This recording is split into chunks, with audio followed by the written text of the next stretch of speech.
Brought to you by Biz Analyst by Khata Book. ना computer ना file, अब tally data on mobile बिज analyst के साथ। सियासत में कोई किसी का दोस्त नहीं होता। समीकरण के बदलते ही दोस्त दुश्मन बन जाते हैं और दुश्मन दोस्त। बिहार के सियासी गलियारों में आजकल ये कहावत सही सिद्ध होती दिख रही है। कल तक जिन नेताओं के बीच दोस्ती की कस्में चर्चा में रहती थी, आज फूटी आंखों से एक दूसरे को वो नहीं सुहाते। जो मुकेश सहनी तेजस्वी से नाराज होकर एनडीए में आए थे और उनके सारे विधायकों को अब बीजेपी उड़ा ले गई। बीजेपी से चोट खाए सहनी अब लालू यादव की तारीफ करते नजर नहीं आ रहे। मुकेश सहनी के पैरों तले से सियासी जमीन खिसका देने वाली कहावत को सच करते हुए राजनीतिक जमीन उड़ा देने की बिहार में इससे पहले भी कई मिसाल देखने को मिली है। पहले उपेंद्र कुशवाहा, फिर चिराग पासवान को इस सियासी जायके का स्वाद पहले ही चख चुके हैं और अब मुकेश सहनी इसी सियासी दावपेच के शिकार होते दिखे। नीतीश सरकार में मंत्री और विकासशील इंसान पार्टी वीआईपी के प्रमुख मुकेश सहनी को बीजेपी ने बड़ा सियासी झटका दिया।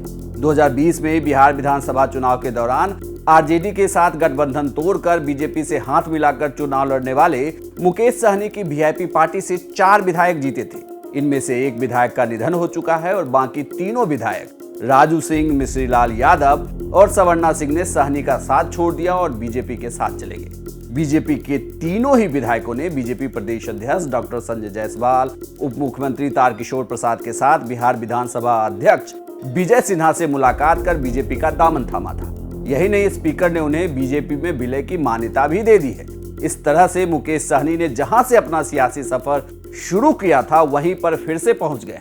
मुंबई फिल्म इंडस्ट्री में सेट डिजाइन का काम छोड़कर मुकेश सहनी ने सियासत ज्वाइन किया था। यह बात 2014 लोकसभा चुनाव के वक्त की है, जब मुकेश सहनी स्टार कैंपेनर के तौर पर बिहार में बीजेपी के लिए प्रचार करने आए थे। यहीं से उन्हें सियासत का चस्का लगा और उन्होंने निषाद समुदाय को एससी आरक्षण दिए जाने की मांग को लेकर 2018 में विकासशील इंसान पार्टी का गठन किया। इसके बाद 2019 के लोकसभा चुनाव में आरजेडी के साथ मिलकर 3 सीटों पर चुनाव लड़े, लेकिन एक भी सीट जीत नहीं सके। 2020 के बिहार विधानसभा चुनाव में सीट बंटवारे के चलते मुकेश सहनी ने आरजेडी से अलग होकर एनडीए का हिस्सा बनकर वो मैदान में उतरे थे। हालांकि एक बड़ा तथ्य यह भी है कि उनकी पार्टी के लिए सीटों का इंतजाम बीजेपी ने अपने कोटे से किया था।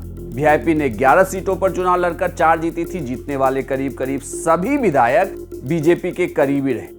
बीजेपी से राज ठानने के बाद उनके विधायक साथ छोड़कर चले गए और अब बीजेपी के हो गए हैं। सहनी खाली हाथ रह गए हैं और उनके एमएलसी का कार्यकाल भी जुलाई 2022 तक है। ऐसे में अब मुकेश सहनी के लिए सियासी संकट खड़ा हो गया है कि कैसे अपने मंत्री पद और एमएलसी की कुर्सी बचाएं। 2014 के लोकसभा चुनाव में बीजेपी ने नरेंद्र मोदी को प्रधानमंत्री का चेहरा घोषित किया तो एनडीए से नीतीश कुमार ने नाता तोड़ लिया था। ऐसे समय में बीजेपी के लिए बिहार में उपेंद्र कुशवाहा की पार्टी आरएलएसपी ही सहारा बनी थी। बिहार की 3 लोकसभा सीटों पर आरएलएसपी चुनाव लड़ी और तीनों ही जीतने में सफल रही। मोदी सरकार के पहले कार्यकाल में उपेंद्र कुशवाहा केंद्रीय मंत्री बने और 2015 के चुनाव में 3 विधायक उनके जीते। वहीं नीतीश कुमार और लालू यादव की पार्टी के साथ मिलकर बिहार की सत्ता पर काबिज हो गए। हालांकि 2017 के सियासी समीकरण ऐसे बदले कि नीतीश कुमार ने आरजेडी से गठबंधन तोड़कर बीजेपी के साथ फिर से हाथ मिला लिया। नीतीश की एनडीए में वापसी होते ही उपेंद्र कुशवाहा के रिश्ते बीजेपी से बिगड़ने लगे और 2019 चुनाव से पहले सियासी राह जुदा हो गई। कुशवाहा ने केंद्रीय मंत्री पद से इस्तीफा देकर बीजेपी से गठबंधन तोड़ लिया और आरजेडी के साथ हाथ मिला लिया। कुशवाहा के बाकी दोनों सांसद बीजेपी में शामिल हो गए तो तीनों विधायकों ने जेडीयू का दामन थाम लिया। लोकसभा चुनाव 2019 में आरजेडी की अगुवाई वाले महागठबंधन में कुशवाहा की पार्टी ने 5 संसदीय सीटों पर चुनाव लड़ा, लेकिन एक भी सीट पर जीत नहीं सके। इसके बाद 2020 के चुनाव में कुशवाहा का रिश्ता आरजेडी से बिगड़ गया और ओवैसी से मिलकर वो चुनाव लड़े, लेकिन खाता भी नहीं खोल पाए। विधानसभा चुनाव के बाद खाली हाथ कुशवाहा ने जेडीयू में अपनी पार्टी का विलय करते हुए घर वापसी किया और फिर से नीतीश कुमार ने उन्हें एमएलसी बनाकर अपने साथ रखा। इसके बाद बारी आती है चिराग पासवान की। पीएम मोदी के हनुमान बताने वाले चिराग पासवान ने एनडीए से नाता तोड़ने के बाद कहीं के भी वो नहीं बचे। ना तो चिराग के पास पार्टी बची और ना ही नेता। बिहार में 2014 के लोकसभा चुनाव में बीजेपी और एलजेपी साथ आए थे। तब एलजेपी की कमान चिराग पासवान के पिता रामविलास पासवान के हाथों में थी।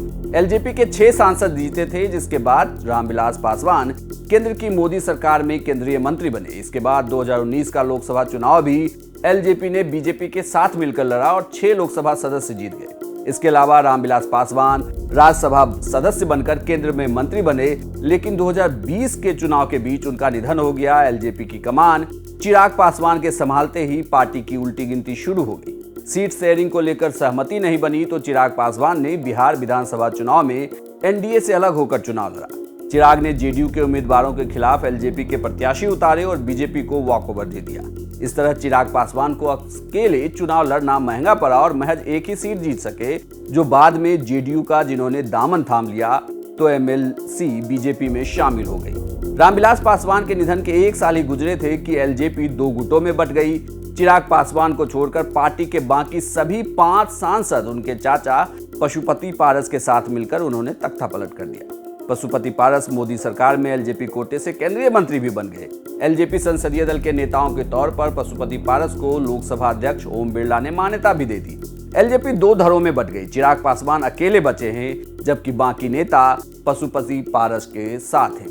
पार्टी के चुनाव निशान को लेकर मामला फिलहाल अदालत में है। इस तरह से एलजेपी के दूसरे नेताओं ने दूसरे दलों का दामन थाम लिया। इस तरह से सियासत में दोस्ती और दुश्मनी का खेल जारी है।